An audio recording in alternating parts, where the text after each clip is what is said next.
Hey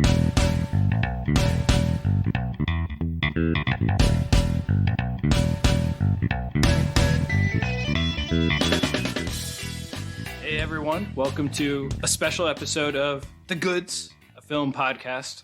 I suppose to some extent every episode of The Goods is a special episode, but tonight is extra special for a few reasons. First of all, it's episode 111, our 111th episode of the podcast. Make a wish. Second of all, we're going to be talking about two movies. Third of all, Brian, you're on a different microphone. Yes, sorry listeners if I sound inferior to my normal audio quality, but I am down in Orlando and I took my laptop with me, but I didn't take my podcast mic, so I'm onboarding it today. And you're in Orlando because your brother works at Disney, right? Yeah, so I'm down here hanging out. We have both of our birthdays in January, so it's kind of a meetup on account of that. And you'll hear more about that before the month is out. Now, in Virginia, the high was 29 degrees. What's the temperature like down in Orlando? It was 75 degrees today, Dan. I can see why people move to Florida. Old people who don't want to deal with the cold. Or young people who don't want to deal with the cold, to be honest. But right. Anyways, I'm burying the lead here because the fourth and biggest reason that this is a very special episode is because we have a guest. And that guest is our old pal, Gargus. Gargus, are you out there in the digital ether somewhere? This is the way. Step inside. Yep, here I am. Welcome back. This is your third appearance on the pod. Yep. Last time I was here, I specifically said that I would be coming back on purpose with specific intent to hurt you both. Cause real damage. And I think I've made good on that promise. Joke's on you. I'm into that shit. So you have selected two films for us to watch. We can talk about why these two might come as a package as we go through them. Those two films are After Last Season, a film from 2009, and Final Flesh, a film also from 2009. So here we have two films from the same year. Each put us in some ways, I would say, on the extremity of cinema.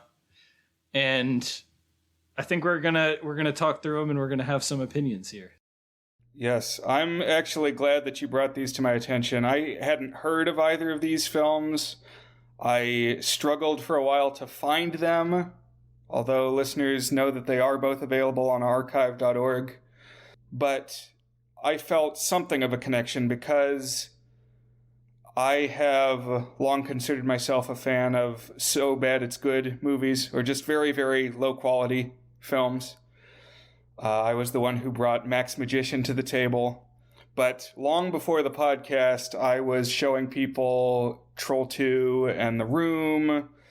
And once you start doing that, people recommend things like Birdemic.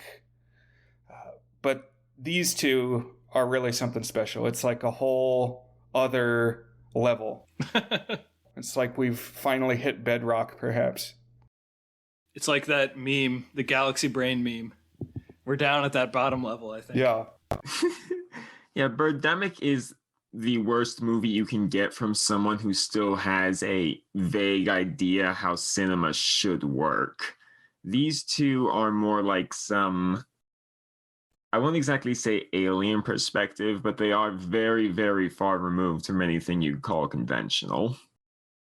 So, two movies, 2009, After Last Season, Final Flesh. I think we decided the order we're going to talk about them here is After Last Season first, and then we'll talk about the strange thing that is Final Flesh second.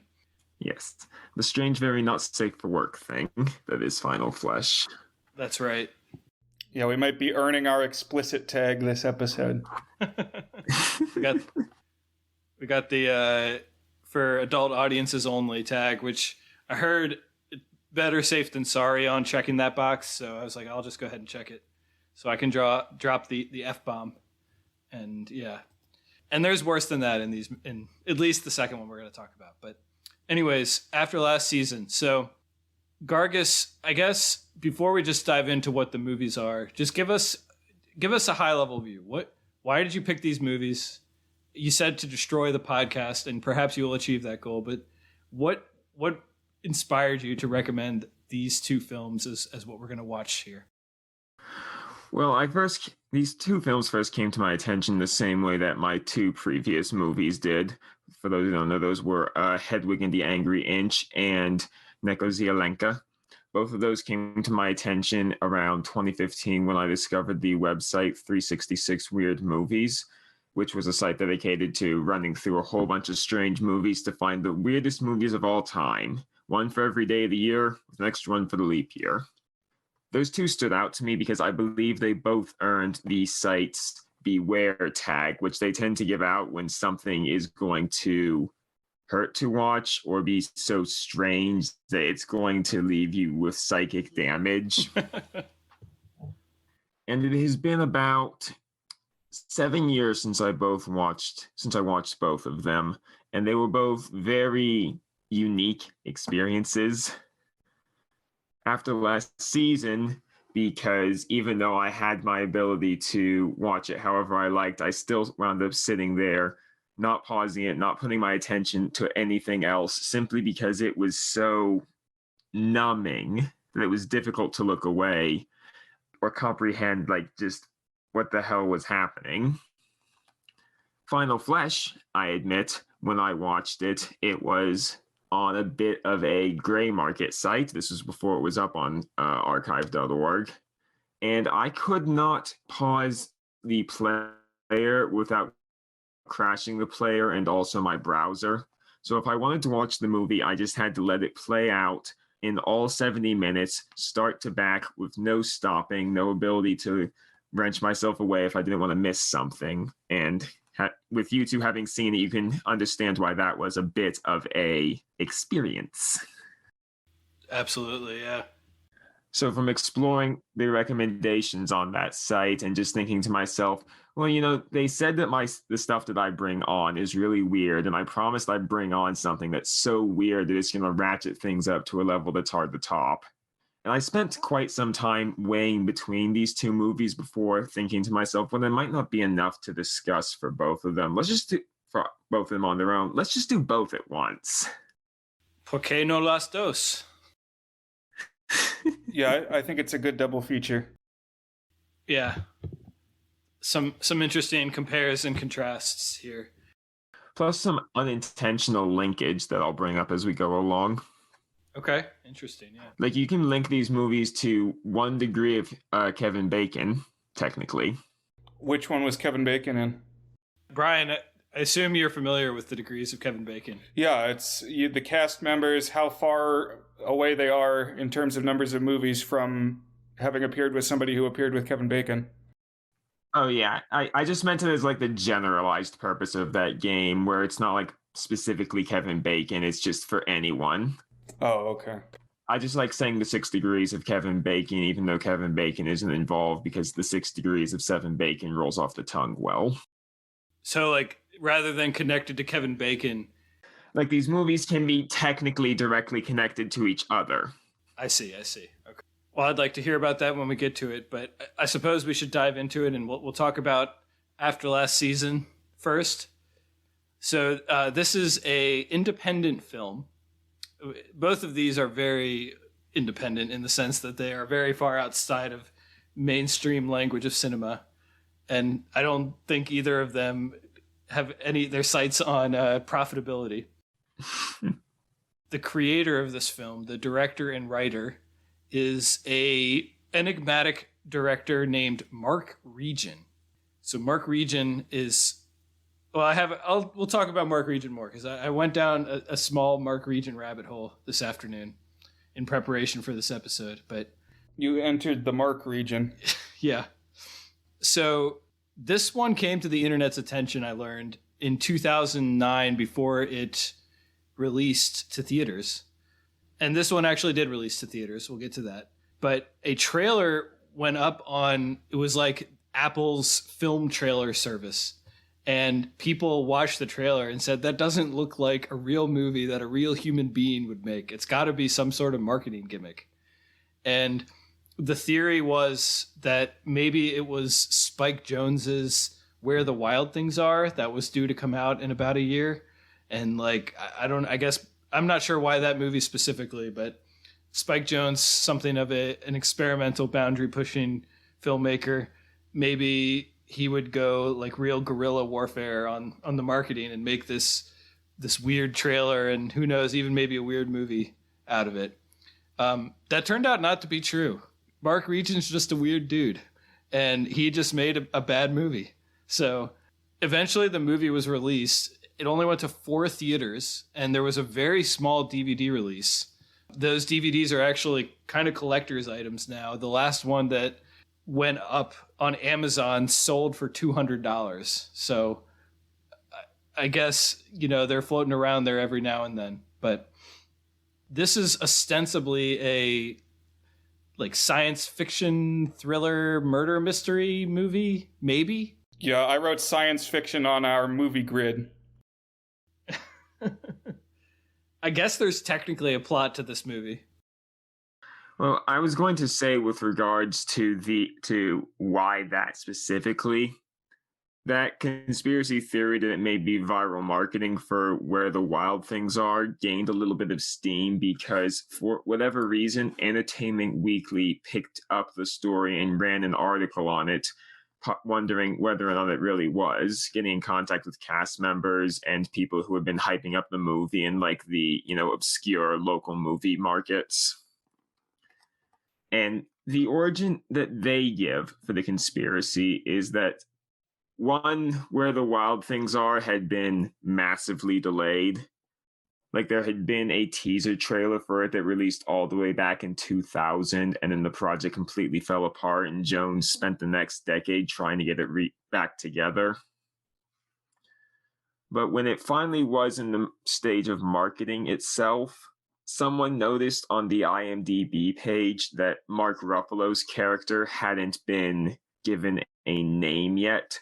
So they posited, from all I can tell, completely baselessly, that his character in the movie was going to be a filmmaker named Mark Regan, and after last season was going to be a movie within the movie, with the trailer being like a trailer for the movie in the movie Where the Wild Things Are. Interesting. Okay. That's not true, though. That would have been a fun story, and that probably would have been maybe more interesting. Oh, it's not true whatsoever, but it was true sounding enough to get someone from Entertainment Weekly to write an article on it. I feel like somebody just read Mark Ruffalo's name and were like, Mark Ruffalo, Mark Regan. And that was the extent of the thought they put into it.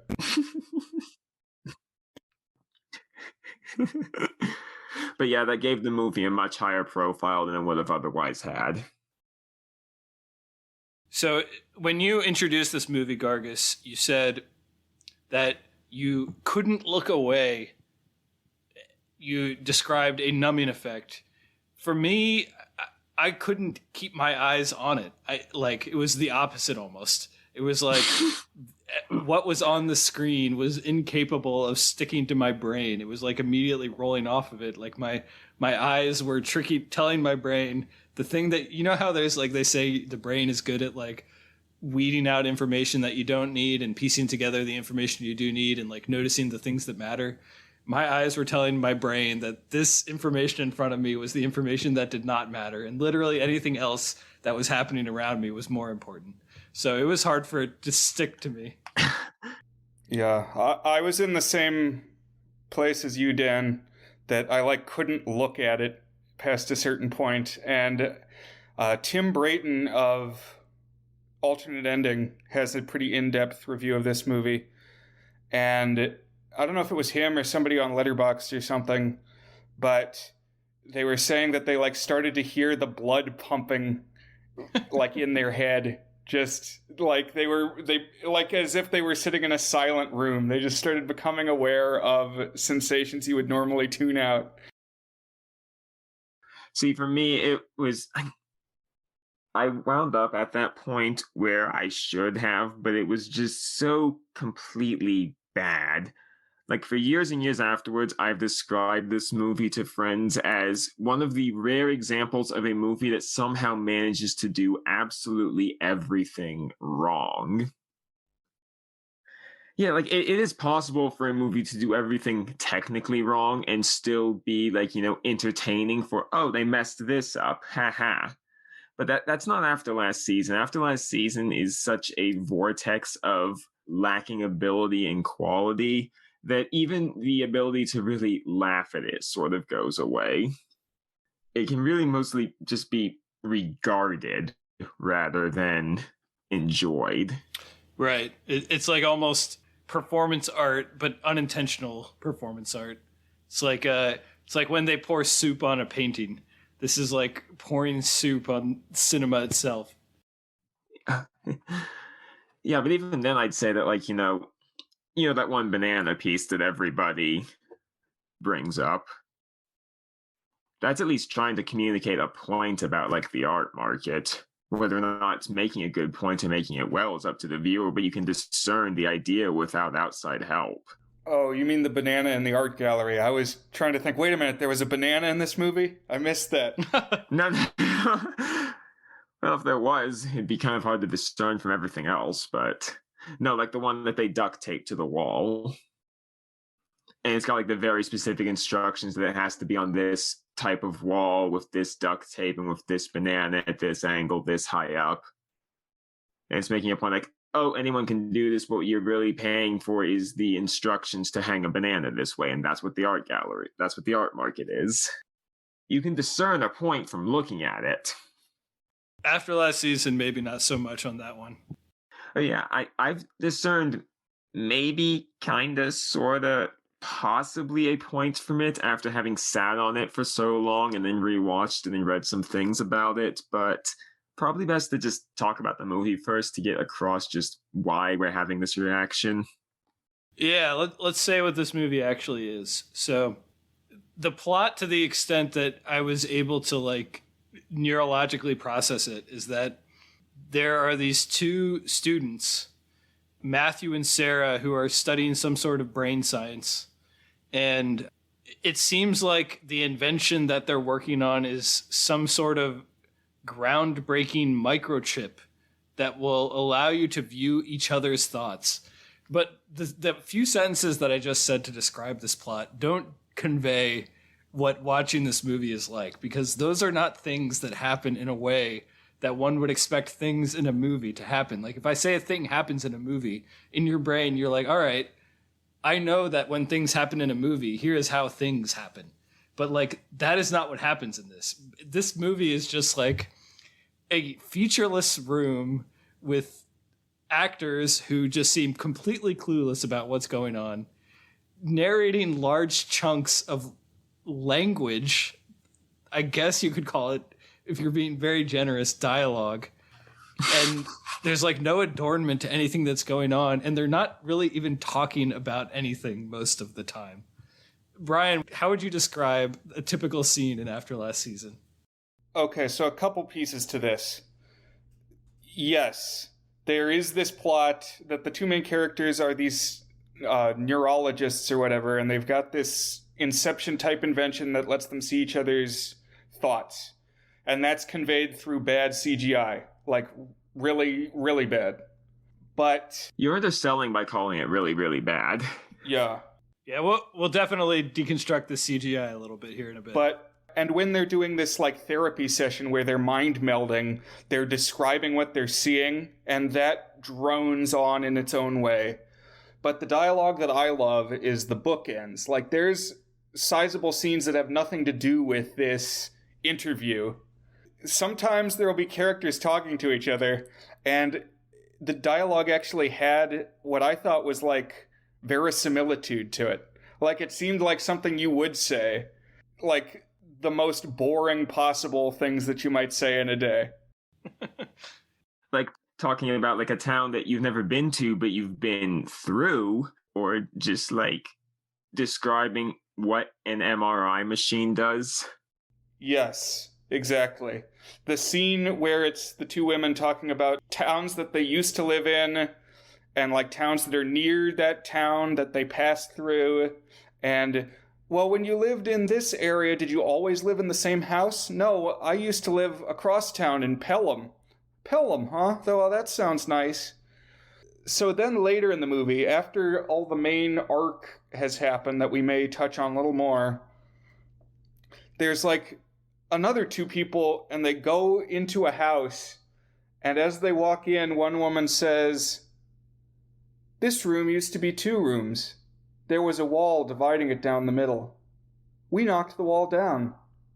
And it stopped me in my tracks. Like, we were almost to the end of the movie at this point. It's like, wow. This dialogue is so profoundly empty. Brian, what it made me think of a little bit is we talked about when we were watching one of the teen comedies recently, how like a well-written teen comedy makes it feel like it took the best dialogue out of real conversation. Like over years and years and years, like the funniest things that anyone said and compacted it all into an hour and a half. After Last Season is the exact opposite of that. It takes the hour and a half most inane things that you've ever said, that anyone has ever said, and puts them onto film. That's right. Yeah. Moving back to the Entertainment Weekly article, one of the people who was like in those like local obscure weird movie groups who they interviewed for the article says that he was absolutely fascinated by the trailer because it ends on a line of a guy talking in the phone like, there are some printers in the basement that you can use. And it conveys like zero information. It does not seem important whatsoever. But the funny thing is that in the trailer, just ending on that line with no context, that's kind of a perfect representation of the movie. Because the guy's just having a conversation about someone coming over to do some work in the building he's at. And he's like, there are some printers in the basement you can use. Do we need to know this information? No. Is this relevant information? No. Is it even remotely close to the end of the scene? No, it's just like, it's a thing that he says. And that's pretty much all the dialogue in this movie. It's just people talking about this and that has absolutely nothing to do with anything that you need to know to understand the movie. And before the women went into the house, they were standing like on the street corner, and one says, "My husband saw a coyote over there." That's good. Yeah, 1,000-yard stare. And it's all in such deadpan too. I think we're being too emotive, like replicating the dialogue here. Yeah, it's something else. And then you can't forget the way that the dialogue is shot.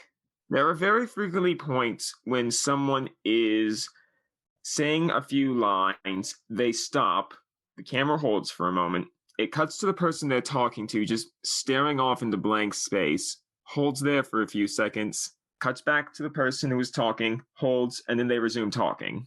Right, it's a reaction shot where the person doesn't react. This might be the worst edited movie I've ever seen. You know, when you have dialogue, you expect a certain cadence, and every single exchange is padded. It's like one of the characters would say something, and then there will be like a 1.5 second pause with nothing happening, just holding still on that person, and then cutting to the next person and hearing what they have to say. But it didn't sound like humans talking. Or oftentimes there's moments when there's absolutely no need for an edit. It's just like a standard shot on the actors. The shot is off center because the shot is always off center in this movie. And like in the middle of the conversation, the camera just like shifts over 6 inches to the left. It's true. And then it shifts half a foot up. The impression that I got was that whoever made this movie had like spent a day on a movie set, but hadn't talked to anyone there about what they were doing. Like, they knew that you needed a camera and you needed lights and you needed sound, but they didn't like ask about the artistry of any of it. Yeah. And so the result is that every shot is framed with like 6 feet too much headroom, a single source of light that's super bright and very artificial, with nothing to fill in the big shadow on the back wall. And in the kind of locations where you'd swear a murder has just occurred. Well, it's this one house with these big blank pastel walls, and some of the scenes is trying to convey that it's like a hospital or a medical clinic, and it's clearly somebody's house. Everything is fucking beige in this movie. I'm so tired of beige. Like 3 scenes into this movie. And it's just blank walls, but the kind of light that they use. So Brian, you're a filmmaker, you can help me out with this. The key light is the one that puts the light on the subjects but causes the shadow. The fill light is the one that gives it some depth and kind of hides the shadow from the key light. Is that right? Yes, that's how it's supposed to work, but we don't really get any fill light at all here. This is 100% key light. It's just oversaturated bright lights on whatever the subject is, and then the most garish, it's almost like expressionistic film noir shadows, like jagged across the backgrounds, these beige backgrounds. Except probably completely unintentional. Oh, absolutely. If it weren't for the fact that I didn't know that cameras don't run themselves, I'd doubt that the camera being on was intentional. So let's talk about the CGI. So there's this section, I almost said like in the second act, but to call this movie in acts. It's in the middle, but it's like half the runtime. So they're doing this brain swap. By the way, the chip like that communicates between them, I'm pretty sure is just a yellow post-it note that they put on their head, or a pink post-it note or something. I'm pretty sure when he takes it out of the box, they don't exist.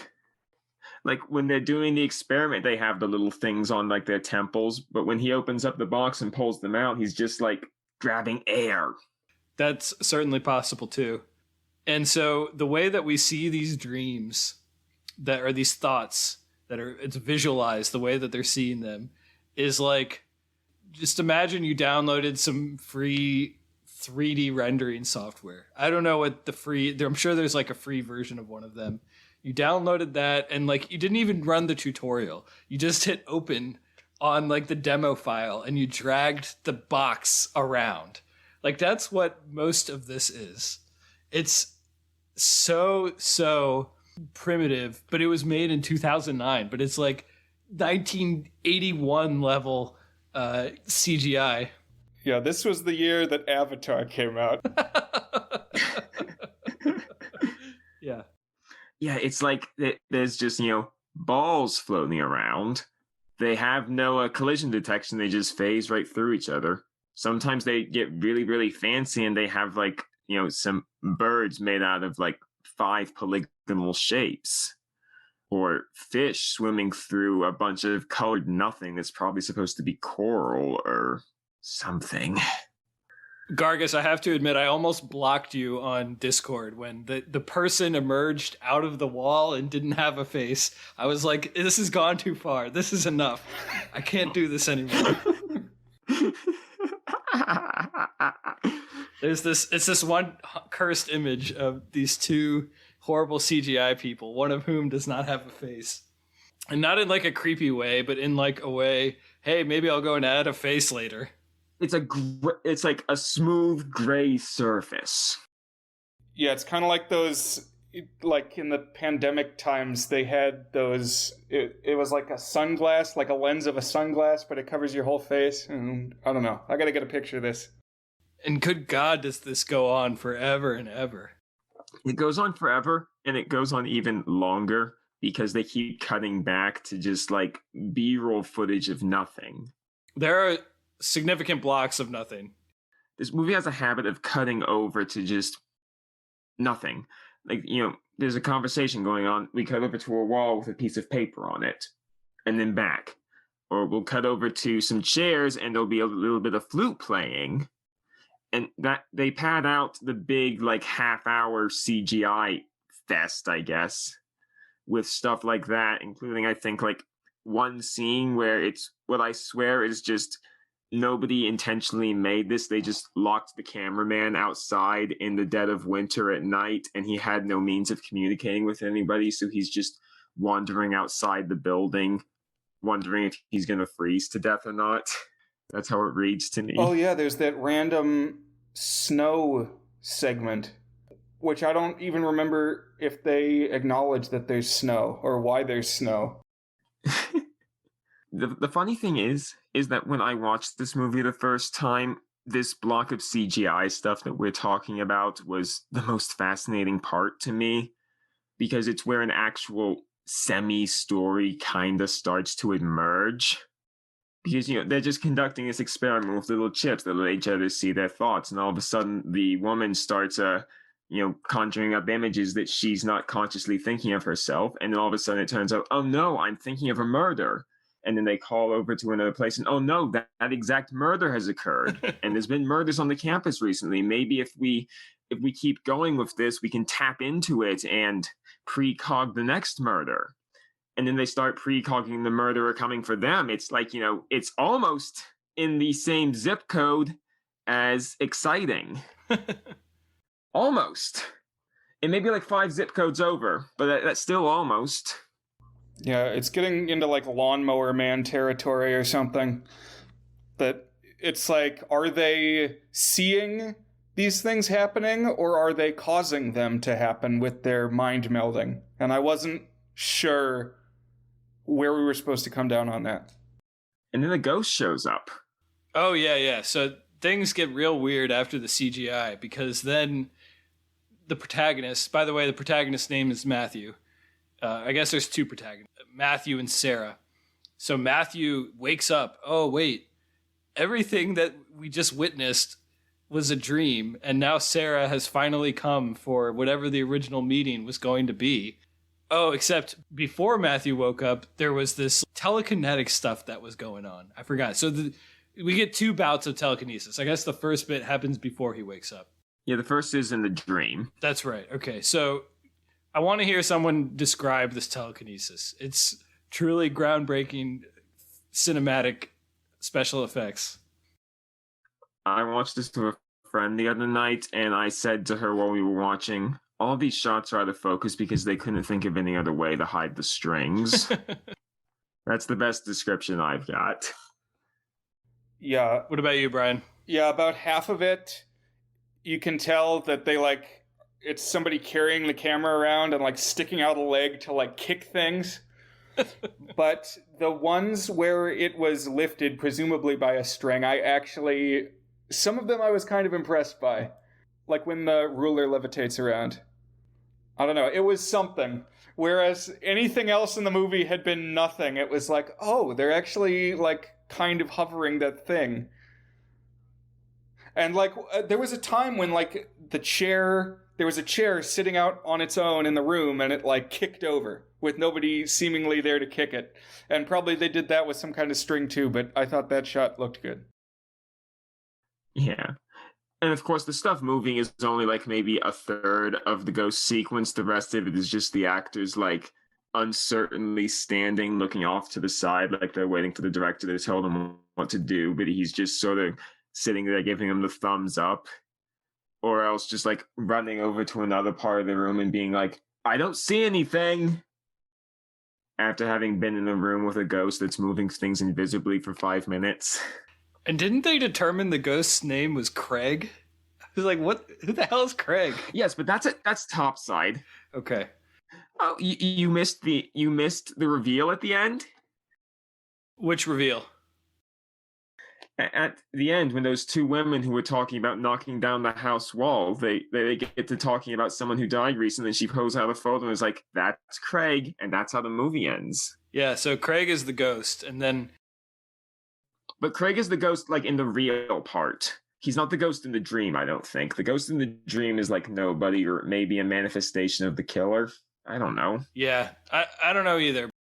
All I do know is that when I watched this the first time and was getting, as invested as it is possible to get in after last season, when you are completely fascinated with its awfulness and probably a little bit sleep deprived, the man wakes up and I realize, hold on just a fucking minute.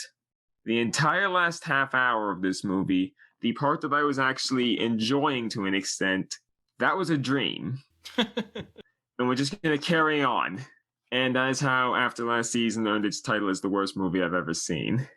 I want to say one more thing about the reveal that happens at the end when they hold up the picture and say, "That's Craig."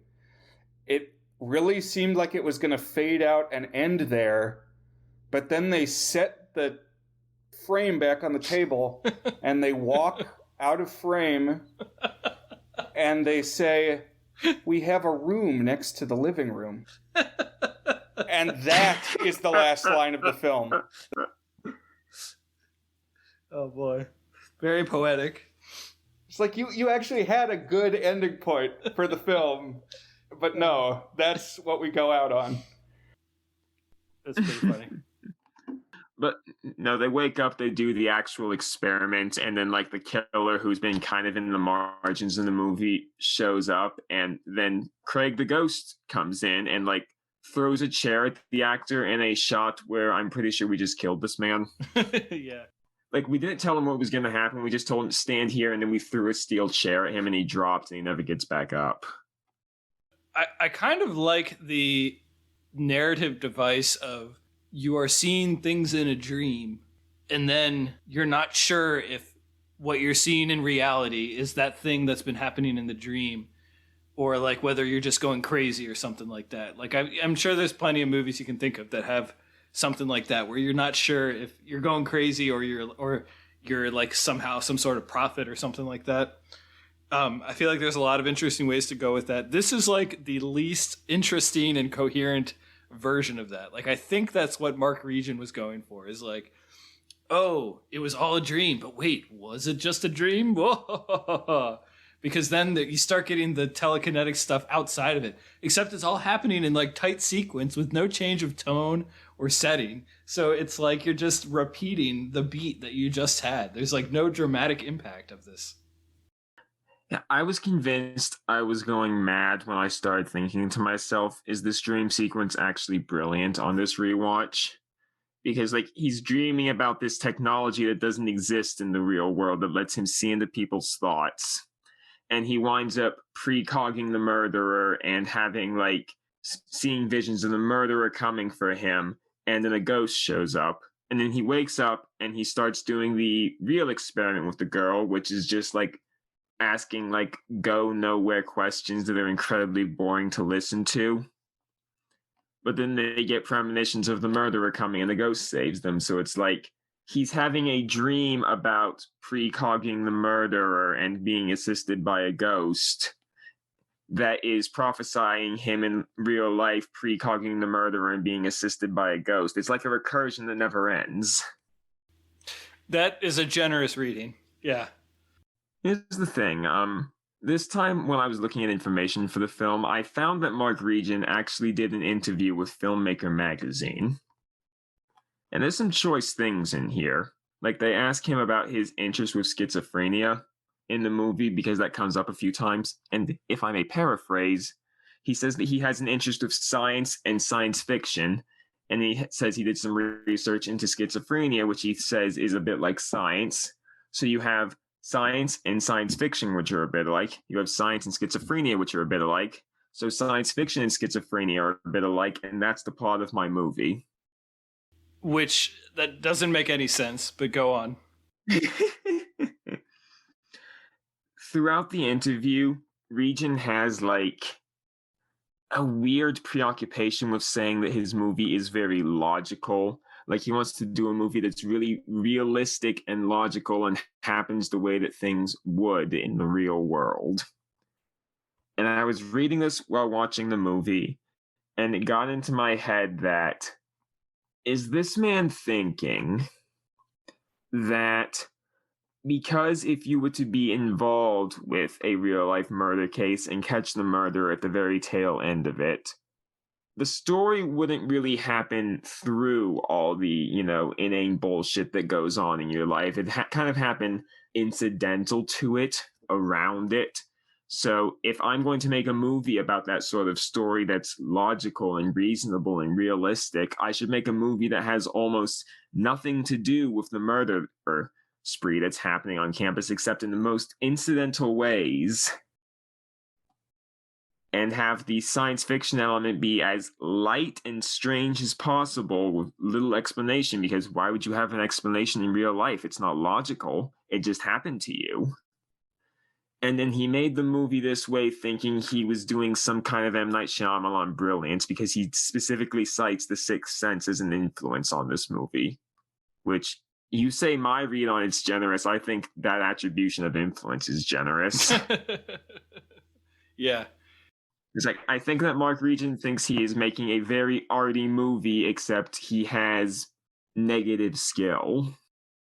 I think the last way you put it is closest to my reading of this, which is that I think he probably had like a couple of ideas that were kernels of ideas, and he just didn't have the faintest idea of how to actually execute them. And like in his head, the things connect, but like he never actually developed them or gave them anything.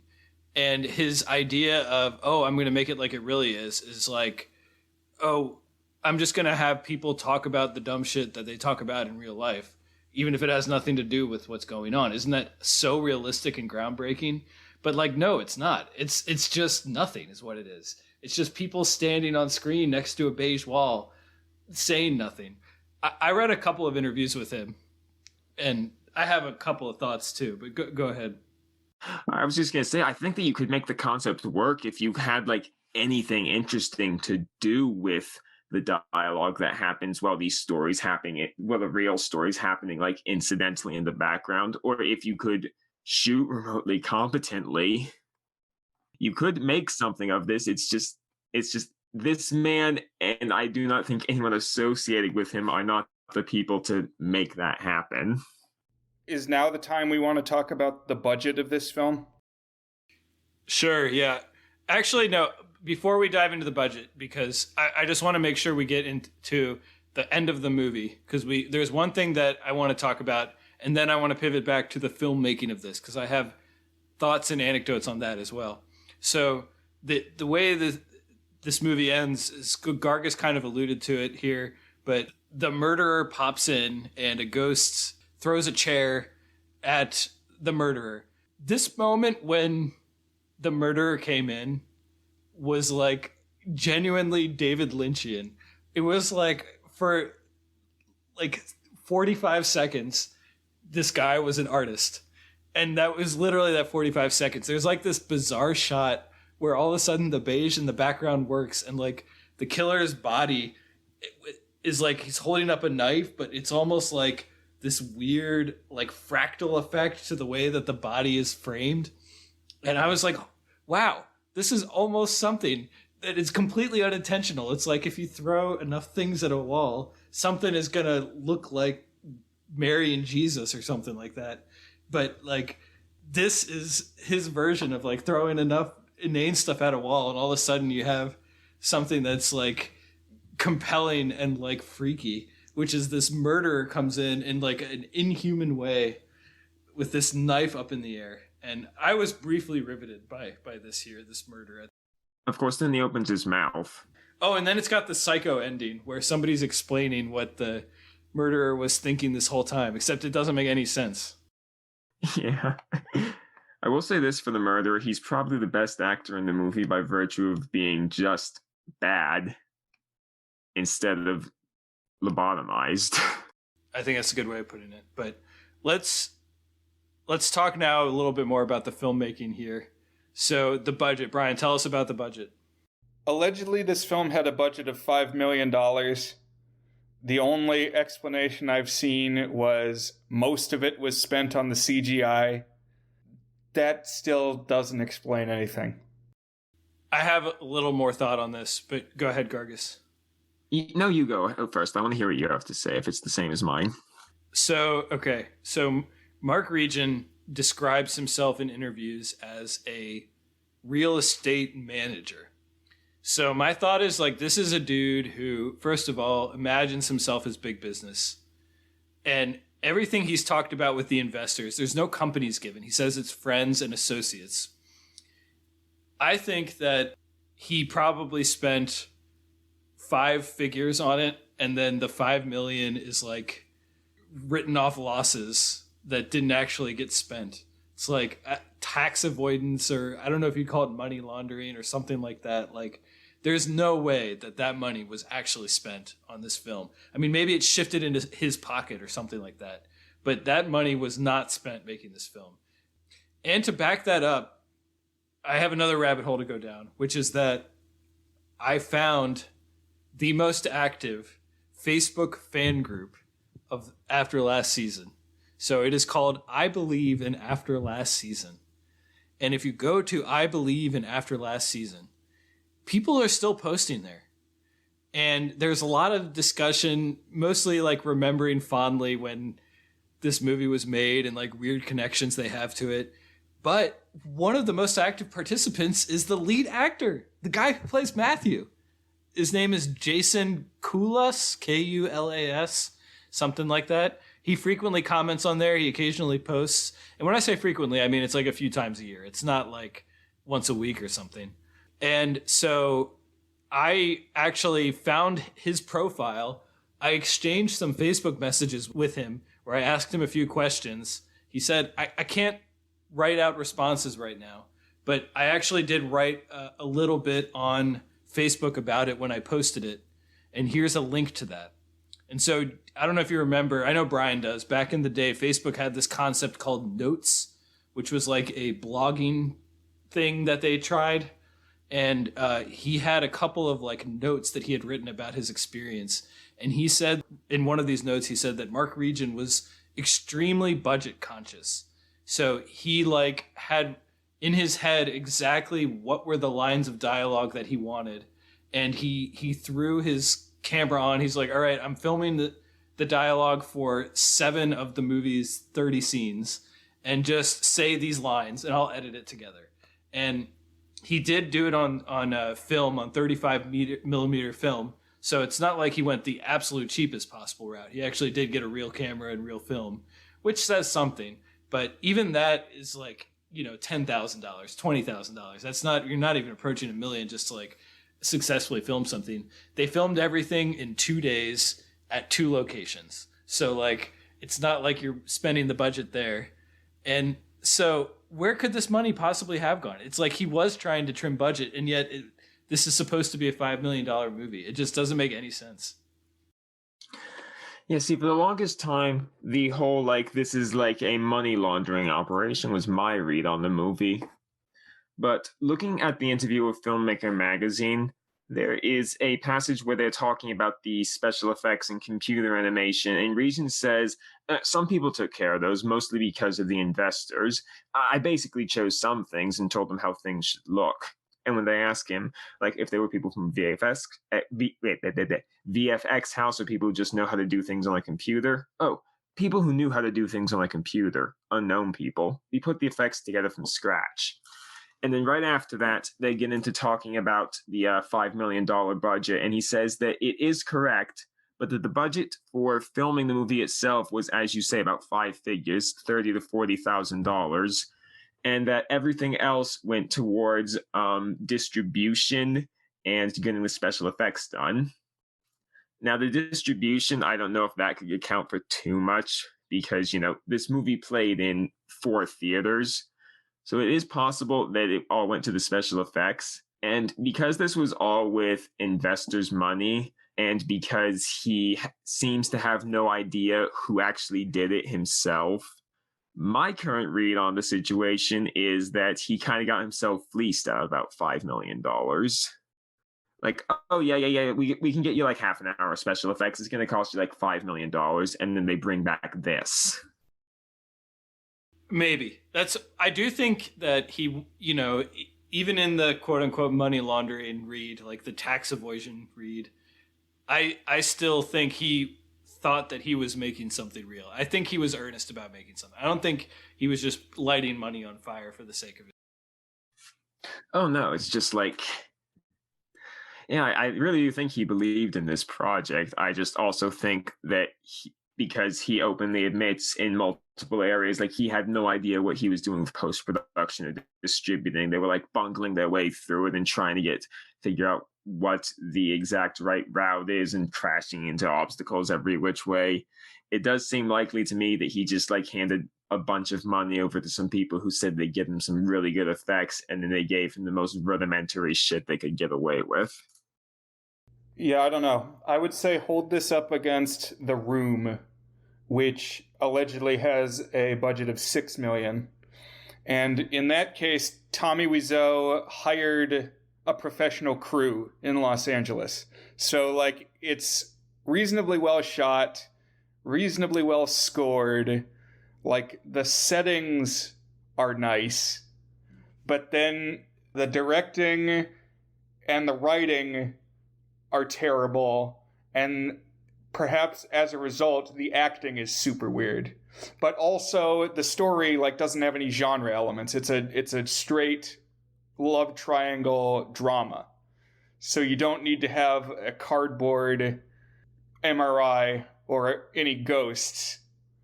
It's just to say that clearly multiple people involved in this one after last season didn't know what they were doing. Also, what does the title mean? Why is it after last season? That's a good point. I have no idea. Well, after last season is this season.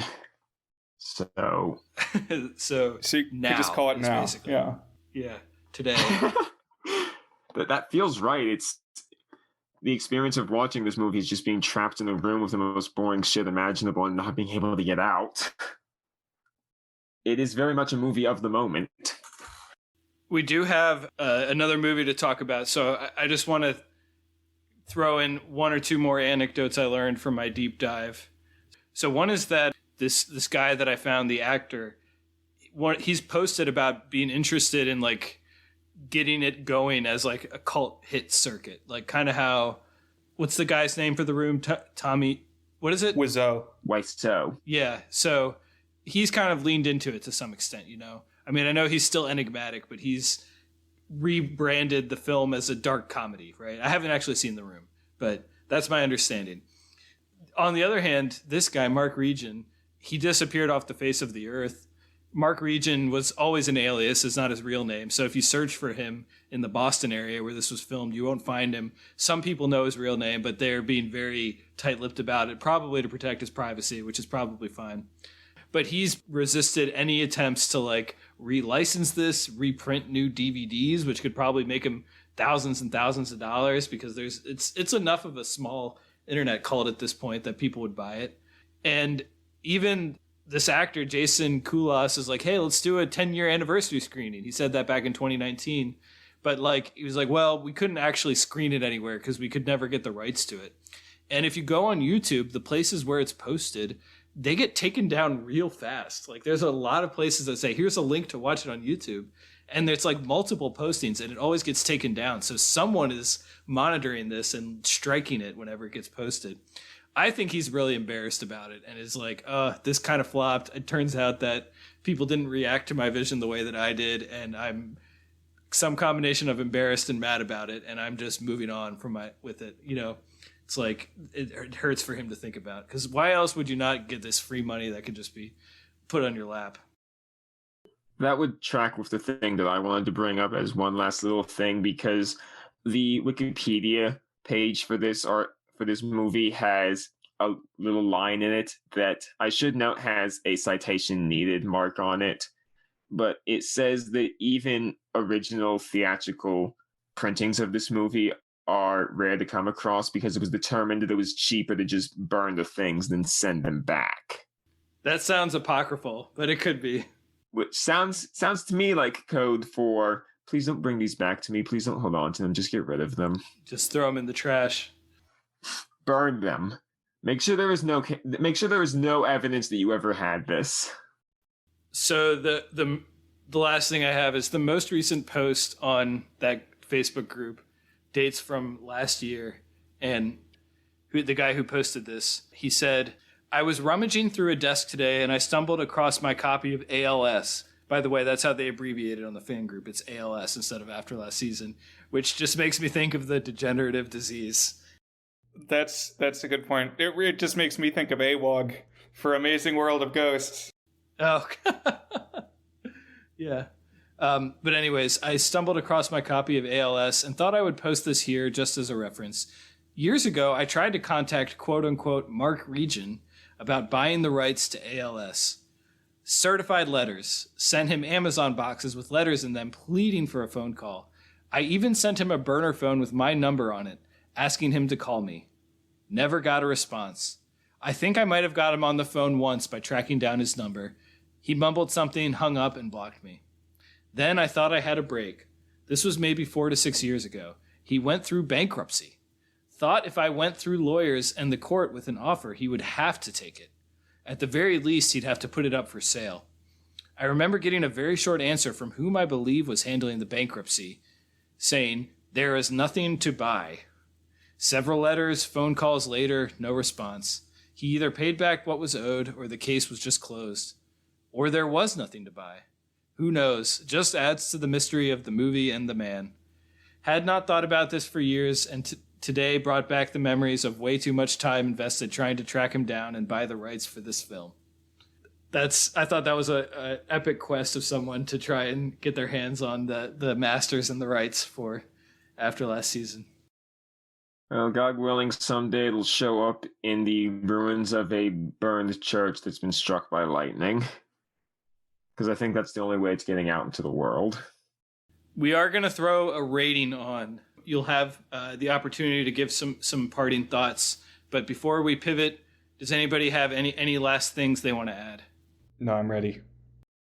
There are some printers in the basement that you can use. So the second movie we watched is Final Flesh from 2009. So this is another strange movie and in many ways bad movie, but it's very, very different. So this movie was made by Vernon Chatman, who is a guy who's written and produced a bunch of subversive comedy shows and movies. So I think he's associated with Adult Swim. Do either of you have much experience with him outside of this? Oh, plenty, myself. I know that he is a member of the art collective Prefer, spelled PFFR. He is the creator of shows such as Wonder Chosen for MTV, The Heart She Hollowed, The Shivering Truth, and what's the last one? Did it say he did Xavier Renegade Angel? Yes, he did Xavier's Renegade Angel. I thought there was a third one that he produced for Adult Swim after Xavier. Yeah, Xavier is the point where I'm mostly familiar with him. I don't know if I should make an attempt at explaining Xavier, if that's something you think your audience needs. No, we can. If you're interested in this guy, he's got a lot of stuff out there. So let's talk about what Final Flesh actually is. So this guy, Vernon Chatman. So I had read the production background, and it's one of those things like Nanook of the North, where every time you even hear about the movie, you hear about the production and like how it got made. And as is the same case with Nanook of the North, there's an opening title card that explains exactly how it was made. So that's why everybody knows exactly how it was made, because the movie tells you on the opening frame. So it's this text crawl that basically explains that one hypothetically can hire pornographic studios to make films of your own desires, and they will make whatever you tell them to make. It's like a premium custom boutique service of your own pornography. And so what did Vernon Chatman do? Well, he hired them all to make this ultra bizarre, nonsensical script, and he hired 4 different studios to do it and tied it together. And that's what this movie is. It's 4 segments where he hired these studios by sending them a script and like treating it as something that he was earnestly interested in and like aroused by, I suppose. And these studios made it. And there's those 4 segments stitched together. And I just wanted to say that while this business model might sound strange, it makes a lot of sense. Because in this day and age where any porn that is made is just going to be instantly circulated without payment making its way to the creator, this is the one way that you ensure you get paid, is doing everything by commission. Yeah, you say modern day, but I think that Chapman had started the work on Final Flesh sometime in the early 2000s. So the earliest stages of this movie, whenever those were shot, I have no idea which of those there are. Those are like 20 years old by now. Right. Well, basically, as long as the internet's been around, you don't need to order your videotapes from catalogs anymore. And so the way to ensure that these performers make money, one way is to kind of find, patrons, like the old days of art. It's like find some wealthy individual who's going to commission you. Man, you could like connecting this to like Renaissance artists, Brian. Exactly. Hey, if that wealthy individual wants you to say, "Hey God, I'll let you see me naked if you show me what you look like," and then stripped bare, then if the money's green. So each of these 4 segments, it was made by 4 different studios, has a somewhat similar structure in that there's 3 actors, a dad, a mom, and a daughter.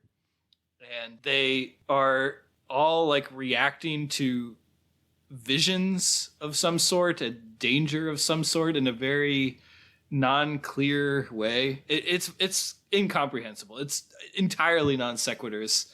There are some recurring bits. Yeah, the first segment establishes that the atomic bomb is about to drop. And after a whole bunch of surreal digressions, the first segment ends with, I think, what is supposed to be the atom bomb dropping. And then in the second segment, they wake up and realize they're dead and try to figure out a way to escape from God and get back to life. The third segment, they're all back to life.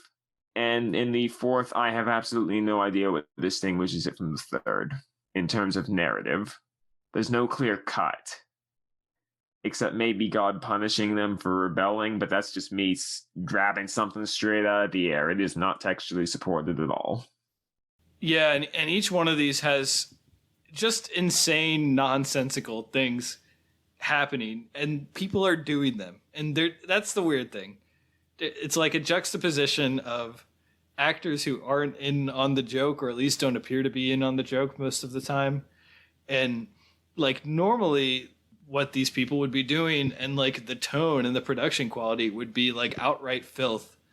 But instead it's just like a sort of tasteless weirdness with like this undercurrent of fake profundity to it. Yeah, for the ones who seem the least in on the joke, the level of acting is about what you get, where it's just the perfunctory bit where they're just sitting around talking for a little bit, setting the scene, and then everybody takes off their clothes and starts fucking each other, and that's the next 15 minutes of the video, and that's all you do.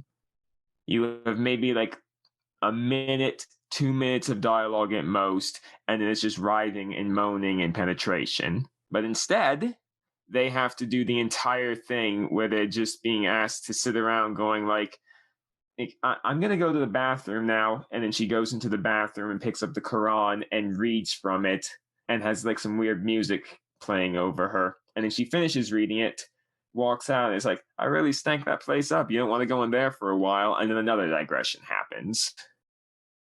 It's like they're being asked to do that sort of stuff, and they are realizing it with the same level of disinterested, can we just get to the fucking already boredom that they would reserve for any of their other projects.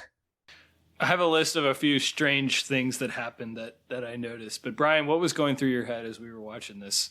So I was laughing this whole movie.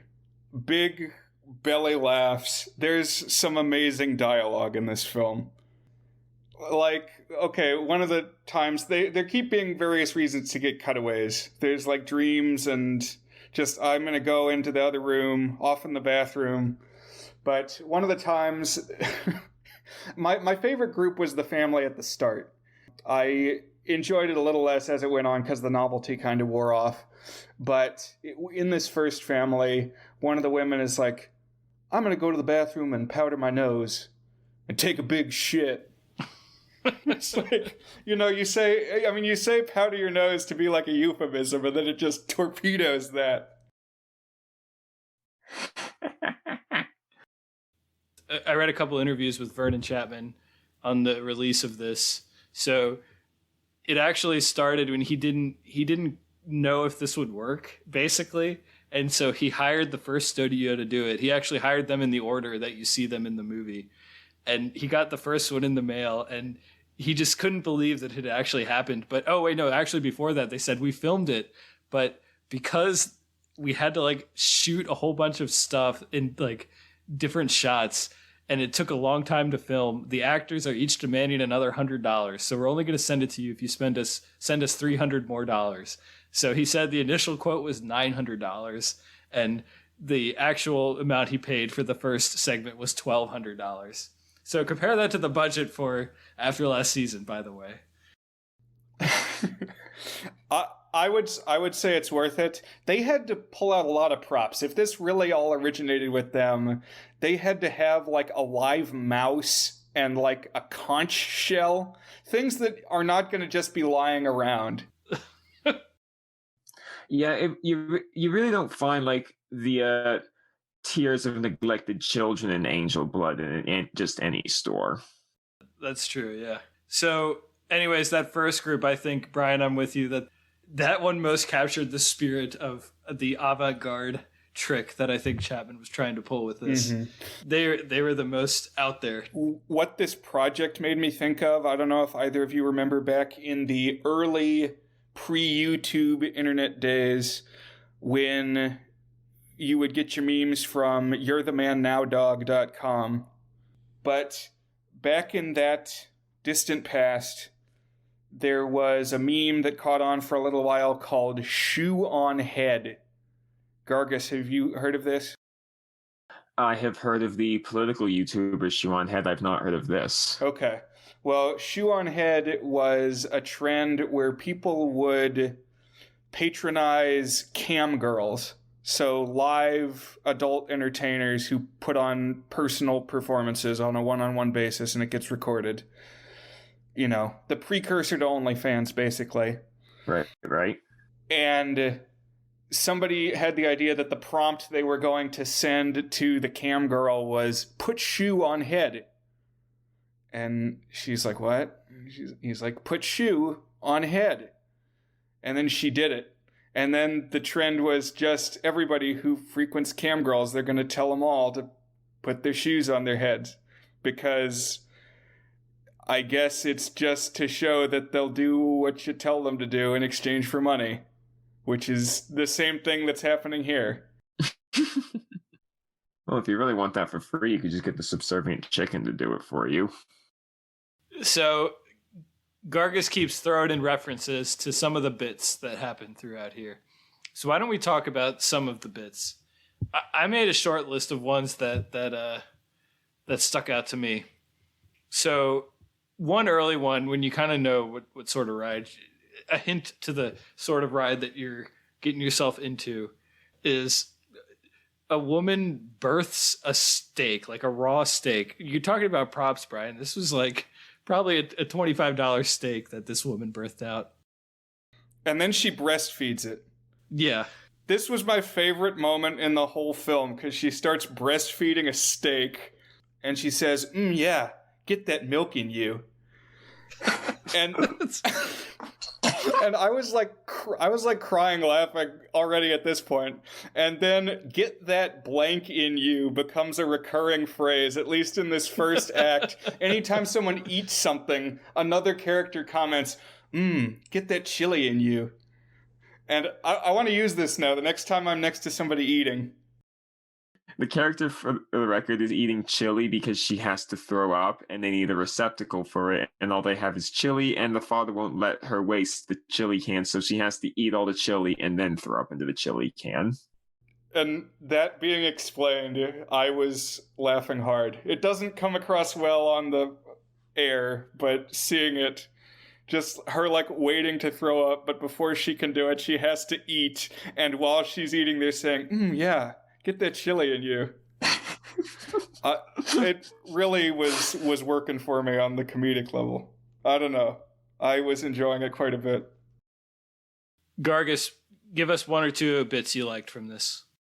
Oh, it is so difficult to say. How about, I always wanted to murder the president. Why'd you want to murder the president, Mommy? I wanted to use his blood to grease the machine of capitalism. That was pretty good. Or just a line that stood out to me. It looks like Gregor Samsa will get the last laugh after all. I've seen that one referenced a lot. I feel like that kind of caught on as like a gag from this, but I just wrote down a list of just a few quotes that I got a kick out of. And most of them come from this first family. They were the ones who were really holding my attention. But the guy says, I was born numb. I've been bluffing all my sensations. And then actually one that came from a later family is the guy says, I'm going to come so fast the babies we'll make are already in the obituaries. it's a good line. Or one of the parents to their, I guess the father to the child, you've been trouble ever since the moment you drizzled out of my dick. We could devolve into an entire thing of just saying good bits. My favorite was they had skulls. I think it was supposed to be like a tattoo or something, but it was clearly just Sharpied on their back. And I don't remember the context. Not that there's ever any context for any of this, but the skulls need to start kissing. And so they say, shut up and mash backs. And so they're rubbing their backs against each other with the skull things on it. Shut up and mash backs. But yeah, I love that. I don't think there was any context there. I don't think there was any context to why they had the mash backs. But afterwards, the daughter's like, don't you remember the first time I walked in on you and Dad mashing backs? And then it flashes back to that, and it's like 10 minutes before she walks in and goes, ew, Mom and Dad, gross. yeah. Yeah. I hope I can mash backs someday. I really liked the part where they were trying to escape and make God throw them up so they could come back to life by just passing each other scripts and reading lines off of them. And it's like, maybe we can get out by practicing the dramatic arts. Here, have some scripts. They pass out the scripts. Maybe we can get out by practicing the dramatic arts. Here, have some scripts. Pass out scripts. Oh no, they handed me more scripts. This is stupid. And then he eats his script. That was when I thought they might be in on the joke. Just the fact that they had all those multiple copies of everything. Like, they really leaned into getting the props to achieve this surrealism. Yeah, that was the second family. They were the ones who had, like, the thing where God is talking to them, and he does it by sliding notes under the door. That's right. I thought that was funny. God spoke to them with these cheap handwritten notes just sliding under the door. And I think my line in the movie is when the daughter picks one up and goes, it's from God. He's hungry. But yeah, there's definitely varying levels of them being in on the joke. I think the first family was probably the ones who were like least in on it. They give me the biggest vibes of, well, this is weird, but we're getting paid, so I guess we're going to do it. Yeah. The second family had like a bit more of a sense of like actual comedic timing to them and trying to lean in on the joke and add a little bit of something of their own. And the fourth one, I swear that they're just student filmmakers who also happen to dabble in the adult entertainments too, because there was like legitimate lighting and stuff in that one. Oh yeah, they were most certainly like, yes, this project deserves the good arty lighting. The third family, I am convinced, put in a lot of pornographic content that Chapman probably did not intend. I did notice that was the most explicit one. Yeah, theirs is the most raunchy. Like, there's a scene where, like, they're going through the dialogue and the guy playing the dad is just kind of, like, trying to stroke himself into being hard. There's another scene where the daughter is, like, he's got a pencil and she's, like, fingering herself, and there's multiple close-ups on her vagina as she's doing it. I based on the other three scripts and scenarios, I don't think those things were from Chapman. I think they were just trying to give a client what they thought they wanted. It could be, because the rest of the movie, it's like, again, it's not actually pornography that in this movie. It's just made by the studios that did that. And so it's like very odd. It's like they don't know what to actually be doing. So it's just a weird juxtaposition. The pencil going in made me squeamish. Didn't like that. She does, though, say, I'm gonna erase the baby, or something like that.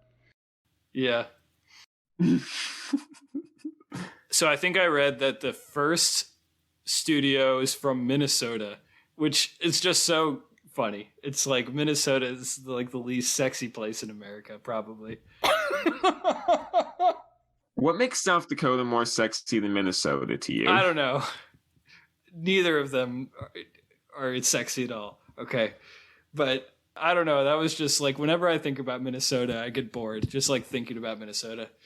But then the middle two were Florida, and then the last one was San Fernando Valley, like from what's that movie, Brian, that we watched? Boogie Nights. Okay. All right. Good call. So I don't really know what else there is to say about it except to just recount weird things that happen because that's kind of the entire point. I mean, yeah. You're right. I mean, I was about to say something about like the third ones I don't think were very good as actors compared to the others, but they do have the rare moment, like when they're in the kitchen and one of them opens the cabinet and then slams it. So it's like, angels! It's an infestation! Yeah, there's some recurring angel talk. Also, sparrows come up like 3 times. I don't know what the deal is with sparrows. I couldn't tell ya. I think it was just Chapman amusing himself when he wrote these scripts. Oh, yeah. One gag I liked, I actually thought was legitimately kind of clever, is there's a lot of things where unexpected objects come out of the underpants of someone. And one of them is a woman grabs literally another woman's cherry. It's like a fruit cherry. And she's like, I'm taking your innocence. And I was like, oh, that's actually kind of clever. And like in theme with what the undercurrent of this project. Yeah, so the first woman lays an egg, like a regular sized chicken egg, and is like really proud, and then they start having like an egg off, and they just keep laying larger and larger objects, and like are embarrassed when their egg is no longer the largest egg. And I don't know, this whole sequence, I was laughing, because then the steak comes out and they're doing all the steak stuff. Some of the dream talk is great, like, sort of reminds me of a dream I had later tonight. Or, this all reminds me of that one time I never had even one dream my entire life, followed by the longest, most drawn-out close-up humanly possible. This first family, one other thing that cracked me up was the father gets knocked unconscious, and they decide they're going to play a prank on him. And they're going to make him believe that his entire life has been a dream, and he's actually still a baby. Yeah, except they said, like, we're going to make him believe the last 5 years of his life were just a dream. But I guess that's far enough back. Yeah, but anyway, he's in this baby garb, and they say, do you ever have fantasies of returning to the womb? He says, returning to the womb? That sounds great. And then he's like trying to slither back in. I don't know. I admired his gusto. Yeah. I was like, wow, they're leaning into it. They're not holding back on this one. Yeah. It's like we got some problems with the size logistics, but he's going for it. He's got the spirit. I had kind of wished that it was going to end with something a little bit more apocalyptic, but it was like, it just kind of ends. It's like I agree with Brian that it does lose its novelty as you go. At first you're like, what the hell am I watching? And then it's like, oh, I get it now and I've seen it 4 times and that's enough. And then it doesn't really build to anything. It just kind of stops. Well, given the way it was made, it'd be very difficult for it to build to anything. I suppose, yeah. I was wondering if he was going to add something else in post or something, like another nuclear explosion or something. Well, the apocalypse already happened at the end of the first part. And, once you spit sulfuric acid in God's face and climb out through his scars back to reality, it's like, where else can you go? I noticed in your notes that you had a little segment talking about, like, is this something that Chapman made to, like, earnestly explore what happens when you take ideas this strange and ask basically pornographic actors in production studios with no context for what they're doing to make them happen? Or is this a form of exploiting these people and making fun of them? Yeah, I mean, I have some thoughts on that. I was going to kind of save it my conclusion rating, and I do think this movie opens up some questions to, like, I don't know, are you making fun of people who are in this, like, their profession is like kind of inherently kind of degrading, and you're taking advantage of that? It does feel kind of ooky. At the same time, though, my thought is it's not pure sadism because they are being paid and agreeing to do these things. And in that regard, are they really any different than any other actor? It's like, I wrote these words and I'm making people say them and act a certain way according to my whims, but, it's a financial transaction. Yeah, I mean, to an extent, they even seem to have a little more sway over how the movie goes than certain other actors. I mean, most actors on a, triple A major Hollywood production, they can't decide, well, I think this scene really needs some masturbation, so let me drop my pants and do that. Maybe. I think there's some nuance there. Like, I just feel like sex work is a little different than other work, and I don't know. I don't have my feelings fully sorted out on it. Yeah, I guess there is also the question of like what Chapman's own intent is, because you could read this as like, oh, I'm gonna like, make these people do whatever I want. It's like monkey work, or it could be, oh, I'm gonna give these people something better than what they normally do, or I don't have any major intention with this. I just want to see what happens. There's multiple ways you could look at it, and without seeing like the exact scripts that he sent, it's kind of difficult to tell, I think. Sure. Because we've been guessing at like oh, when is the actual pornographic stuff coming from Chapman, and when is it just something that was imposed by the people making it? I don't know. Right. Because they're like actually, in some ways, they're more creatively liberated. There is something to that, I think. Yeah, that's just the question of like, what was he trying to do with this? Because there's a lot of evocations of God and like fighting with God. They read passages from the Quran. They say that at one time you accidentally screamed out the entire Bible during sex word for word. There's commonality with the themes that he explored in Xavier, and I'm pretty sure there is something intentional in Xavier through all the extreme surrealism. So I'm curious what you two think. If like you had to pin down what is Final Flesh trying to do by this experiment, other than simply see if it will work. To be honest, I don't really think. I think he's just sticking around. Like, I don't think there is anything to say in this. I think it's like just absurdity for the sake of absurdity. I don't see any profundity in it, but that's just me. Yeah, I landed in a pretty similar spot, but I did enjoy some of the dialogue that he got out of it. If I had to wrangle myself into a position right now, having put some thought into this throughout the day, but not really actively tried to mash it down into a coherent thought, I would make the assertion, possibly entirely baselessly, but when it comes to the work of Vernon Chapman, perhaps baseless assertions are the perfect sort of assertions.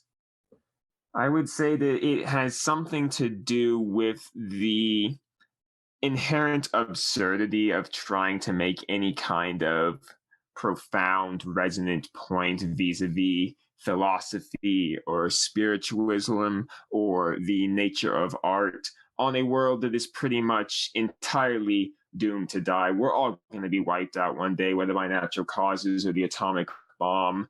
Trying to do anything with all that, grasp at the nature of life, grapple with our relationship with God, try to figure out why we're here, what it all means. It's basically all the same as just like sitting down and making pornography and jerking off to people who are giving birth to steaks and like chewing off hot dog dicks in order to bring a man back to life, and marrying a couple so that they can have a necromancy baby without it being out of wedlock. It really doesn't come down to anything different when you're trying to ask, why are we here? It's basically just all you know. It's a Rule 34 philosophy. Oh man, I didn't write down any specific lines, but that scene when she's like marrying the corpses so that when they make love, it won't be sinful. And she's like puppeting corpses around. I laughed at that too. That was pretty out there. And ends up giving birth to raw chickens that have apples inside. Yeah, really, what is Descartes except like a Renaissance Bambi Blaze?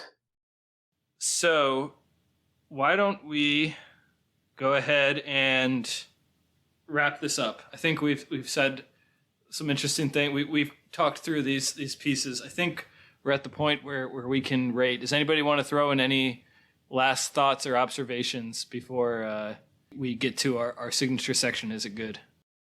Last thing I want to say is the connection between the movies, the Kevin Baconing of it. Oh, sure. Because among the various projects that Vernon Chapman has worked on, side note, not really related, but he also voices Towley on South Park. But he also wrote a few concepts for the original Jackass the movie. Now, Jackass, both the franchise and its movies, they are produced and co-written in part by Spike Jonze. If you remember, Spike Jonze was posited to have had something to do with After Last Season. Now, he didn't. That was a lie. But because he has that very tangential connection to After Last Season that gave After Last Season a public profile and kind of led to us talking about it today, you can say that After Last Season and Final Flesh can be directly related to each other by the route of Spike Jonze to Vernon Chapman. Very interesting. That's kind of wild. So, Is It Good is our signature section where we each give the movie a rating on our 8-point goodness scale, ranging from very not good, which is a 1 out of 8, to our masterpiece rating toward a good, which is an 8 out of 8. So I guess the order that will go is Brian, then Gargus, then me, I suppose. And we will do After Last Season and then Final Flesh. So does that work for everyone? Sounds good. Sure. Are we going to be doing those both together, or are we going to loop through one then the other? We'll loop through one and then the other. So, Brian, is After Last Season good? No, Dan, it's not. I'm going to give it a 1 out of 8, a very not good on our scale. It's the lowest you can go. It's a struggle to watch. When I first Googled it and was trying to find it, it didn't pop up on any services. The only thing I saw was a review, like a capsule review, a letterboxd blurb, and it said, "I've watched Manos, but this is the worst movie I've ever seen." And, just a list of a couple others, too, that get brought into the conversation, but that this was the worst. And so that's what I knew going in, and I feel like it might be earned. It's just it's a struggle to get through. It drags on, and pretty much every facet of it is inept. But I'm glad that I watched it. I'm glad it was brought to my attention because I hadn't even heard of this one. And ultimately, it's going to flow well, this selection and Final Flesh, into what I have queued up for next week. So I think it was the perfect pick to watch right now. Very not good. Gargus, what about you? Is After Last Season good? I would like to answer that question by looking through a few of the films that I have rated a lone half star on Letterboxd. For some context, there's God's Not Dead, that movie that's based on that one copy pasta about the Marine student who humiliates his professor by proving that God exists. There's Saving Christmas, Kirk Cameron's utterly boring in Vanity Project, where he argues that all of the gross capitalistic commercial parts of Christmas are actually what Christmas is really all about. There's Birdemic, Shock and Terror. There's Super Babies, Baby Geniuses 2. There's Alone in the Dark 2. There's the Asylum War of the Worlds movie. There's Santa and the Ice Cream Bunny. An American Carol. What the bleep do we know? 2025, The World Enslaved by a Virus. These are some exceptionally bad movies, many of which actively offend me or try to do measurable harm to the world by encouraging people to, not take their medicine, or, I don't know, try to overthrow their government because of coronavirus restrictions. After Last Season is still the worst movie out of all of these. So I take it that is a 1 out of 8, a very not good. I don't even know if 1 out of 8 is low enough, but if that is the bottom of the scale, then yes. So I'm just butting in one more time to say that up to this point, unquestionably, my least favorite movie was Little Monsters starring Howie Mandel. This might come close. I don't know if it quite takes the spot, but it's in that same rarefied territory. Something special. Like I said, everything wrong. Not a single correct decision anywhere. So that comes to me. I will answer, is After Last Season good? So I've talked a little bit about my relationship with avant-garde media, so bad it's good. In our George of the Jungle episode, I gave George of the Jungle 2 a 5 out of 8, despite being like utterly incompetent Alan Smithy nonsense, because that I found like a genuine blast and thrill ride of just like incompetence raised to artistry. So as I was digging deeper into the After Last Season saga, everything about Mark Regan, by the way, I didn't even like hit on all of the weird things I read about Mark Regan. He claims that there was a crew of 10 on the film. And then when he got pressed about that, he said, 10, including like the carpenters and stuff. Really, it was just me and my friend. I did the sound and my friend did the camera work, which raises more questions than it answers. But anyways, to me, this is an interesting movie as an artifact, but just utter unwatchable nothingness. It's a very not good. It's the bottom barrel of a very not good. I suppose I'm glad I watched it and learned about it, but like I can't see myself watching it again. And like the actual experience of watching it gave me less than nothing. It gave me 0. You could stare at a wall and get more out of it. So I'm going to say very not good on After Last Season. And I guess that brings us to Final Flesh. So Brian, is Final Flesh from 2009 good? I had a lot of fun with this one. I was enjoying myself. I almost wish I'd watched this one second, but I actually watched this one first. That said, like, my enjoyment waned a bit as we got on into like the third and the fourth act, because it felt repetitive. It's 4 10-minute segments where, they wake up and they talk to each other, and then something happens that they go back to sleep or oblivion or whatever it is supposed to be. I give this one a 3 ultimately, which I think we've termed not good. Like, I think there is some promise to the premise. I don't think it could go much beyond what we get here in terms of quality. I definitely had some laughs. These are some things that I'm going to be quoting. I'm going to be thinking, get that in you for my next half dozen meals at least. And that's ultimately where I land. It is not safe for work. For anyone curious to check it out, you do get some nudity and some simulated sexual acts of a sort. What about you? Gargus, is Final Flesh good? That's the question of the hour, isn't it? I find Final Flesh the same way I find so much of the Vernon Chapman's work. It is fascinating. It is compelling. It is strange in ways I'm not sure I want to imagine how they were imagined. It's definitely one of a kind. I can't think of any other movies that were produced by a bunch of pornography and amateur pornography studios at that, just acting out the whims of what I'm sure they believed was a madman. But as to the question of whether or not it's good, I mean, it's sort of like what I was trying to piece together with regards to what the movie's about. It's like, does good or not good really matter when the world could be blown up by an atom bomb, and the act of rating a movie is really just the same as like sticking fingers up your ass and getting off that?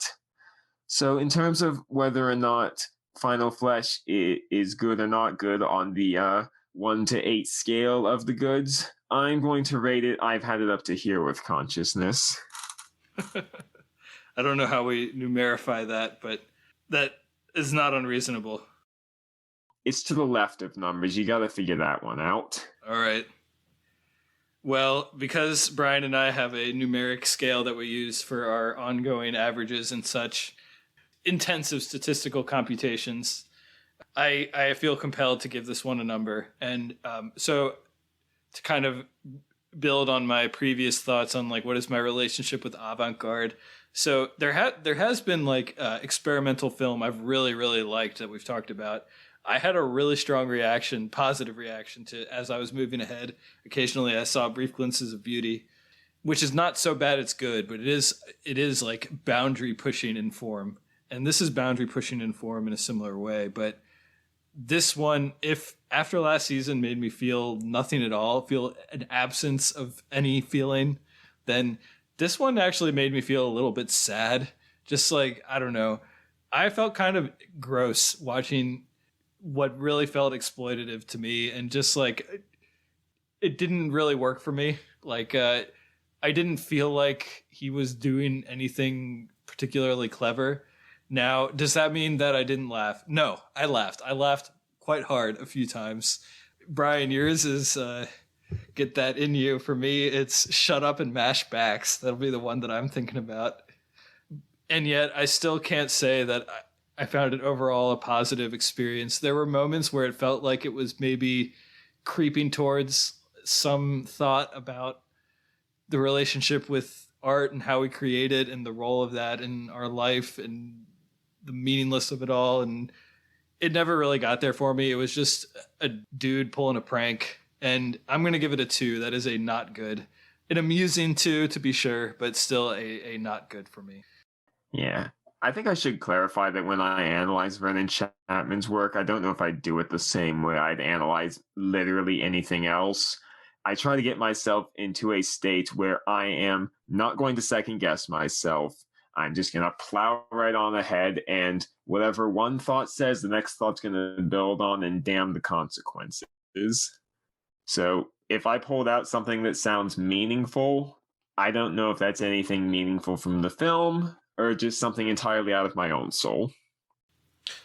I think that's fair. I mean, you know, with this type of thing, you're going to get out of it what you put into it, and everyone's going to react differently to it. So I don't think that's unreasonable. Yeah, of course.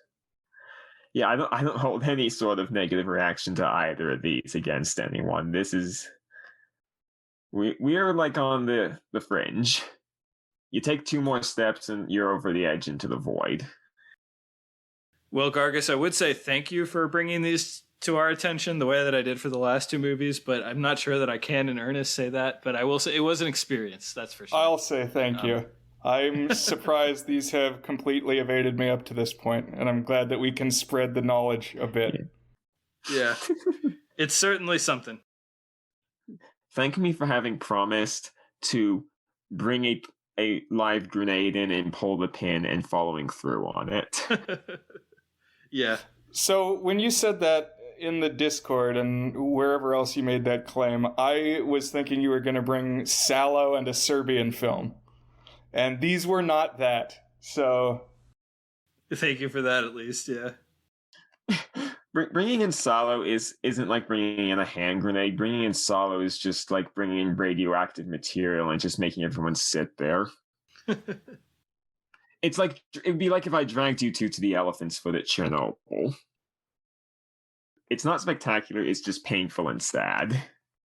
Yeah. So thank you for challenging us at least, Gargus. So, Brian, what are we going to be watching next week on The Goods, a film podcast? I think it's a special one. That's right.